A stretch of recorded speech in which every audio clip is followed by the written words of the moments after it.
Ignition sequence start.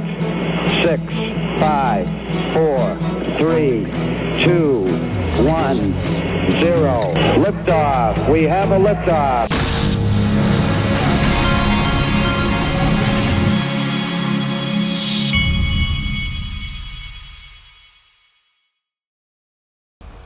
Hey everybody, this is the Digital Asset Investor, and as we go into the final, few months of the end of the year, things are heating up in a lot of ways.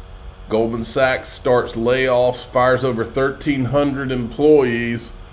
These guys have to know something's coming.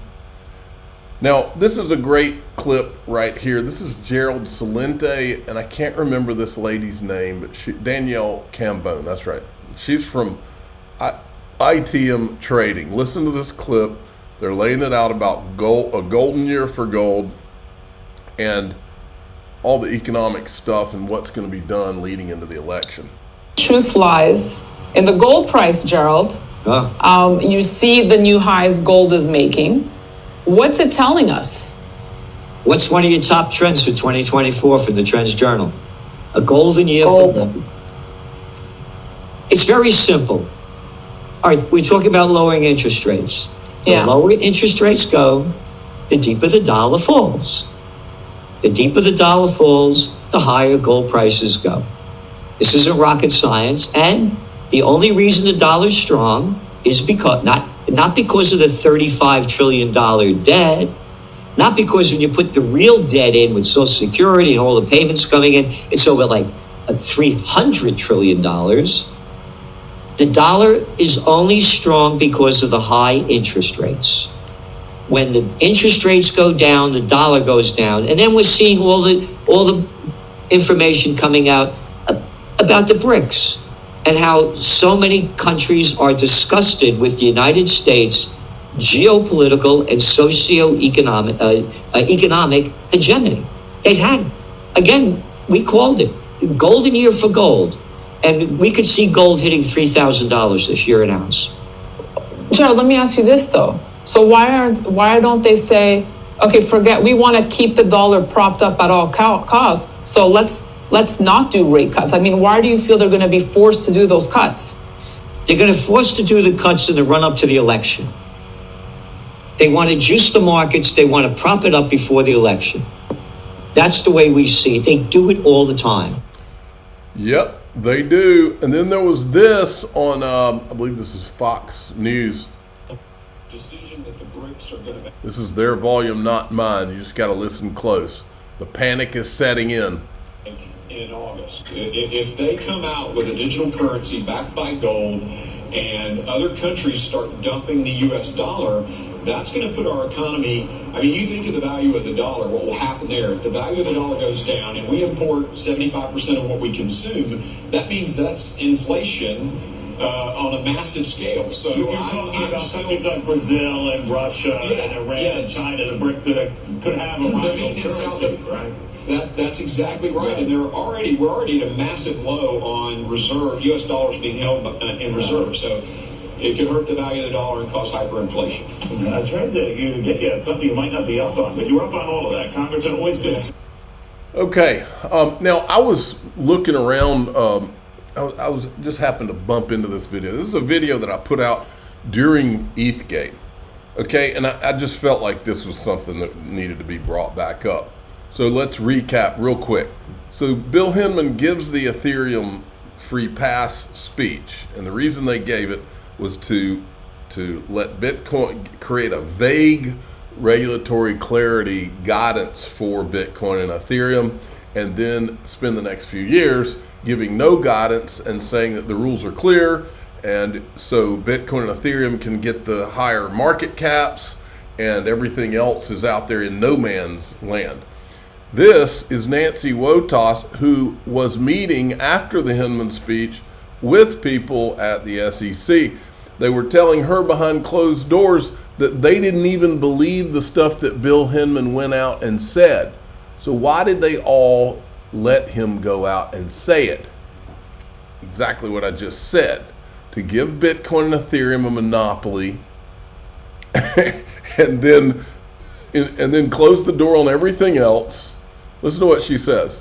If you have a fully functional network and you go ahead and you issue a token in that context, those early tokens will always be security tokens. And again, notwithstanding what the speech said.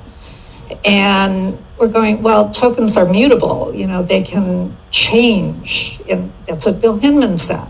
And it's like, well, we don't really believe that. So all of them really didn't believe that, but they all went around and around with emails to help Bill Hinman craft the speech. Then he goes out and gives a speech that they don't all really believe.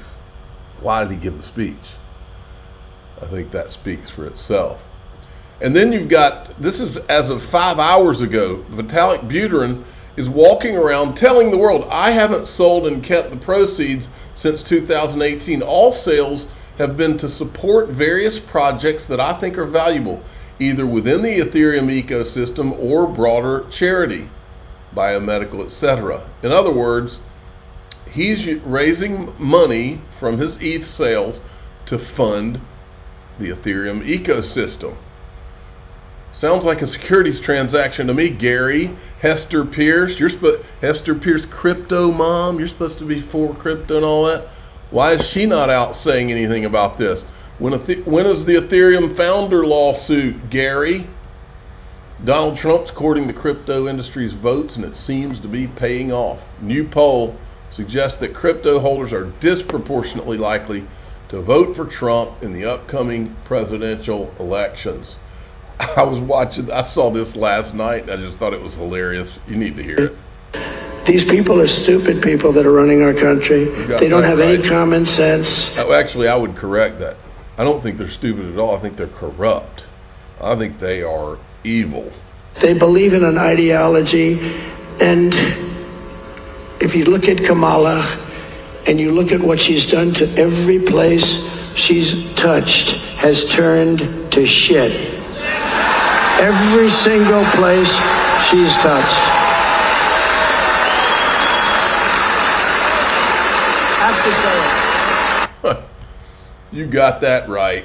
Now, here's CNBC talking about all the corporate money that's been raised for the election has been going, is from Bitcoin and crypto. Listen to this. Now, a few years ago, former President Trump called Bitcoin We don't have to a hear the scam. whole thing. But just last month, he spoke at the year's biggest Bitcoin conference and praised Bitcoin, comparing it to the steel industry a century ago. A great story on CNBC.com today about how Trump went from skeptic to believer. And joining us is a reporter behind the story, Mackenzie Segalis. Mac, welcome. Hey, Tyler. So for months now, I've been talking to the people who have quietly been helping to orchestrate Donald Trump's total about-face on crypto behind closed doors. The former president's 180 on digital tokens goes back to at least March. Now, that is when 3 Bitcoiners living in Puerto Rico got in touch with the Trump team and joined a chorus of voices, a group that includes Trump's family and friends, that has been actively pushing pro-crypto talking points. We're talking secret meetings at Trump Tower in Nashville and Mar-a-Lago, plus a slew of sideline fundraising events. Now, all in, they have promised him $100 million and 5 million votes. They've raised 25 million so far, and I'm told that an updated fundraising figure is coming my way soon. Now, Trump is listening, leaning into increasingly pro-Bitcoin talk on the campaign trail. People telling me that he's been learning as experts have explained that the industry is real and not overrun with criminal activities. There's also the matter of all that cash being raised and donated by crypto executives. Okay, you get the picture. We'll move along here. Look at this. I've just dropped another XLS proposal, 78D, co-authored. My good friend, if approved, this would bring subscription payment support to the XRP ledger. Think direct debits, and you won't be far away. Please follow us and retweet. Interesting. Here's a hackathon going on in Korea. Look at this. XRP ledger. Seoul, Korea. Pizza. All right, those guys all look smart. Then we've got this. Top Biden-Harris climate official gets off easy after conflict of interest violations. This is from the EPA. Tristan Levitt, who is the president of Empower, and also, you know, the same Empower that filed the Freedom of Information Act request against the SEC, then later sued them. And remember that OIG Hinman investigation that was going on? He says, glad the EPA OIG at least knows how to put out a report. 6 years after SEC official Bill Hinman gave a speech on crypto matters in which he had a financial interest, the SEC OIG seems to have misplaced its report on the matter. And here's when February 15th, 2024 is when it was confirmed SEC Inspector General in the final stages of the investigation. And they still haven't put it out. Maybe because it's an election year. Check this out. Elon Musk, they've shut off X in Brazil. He says they're shutting down the #1 source of truth in Brazil. Well, that's what tyrants do, folks.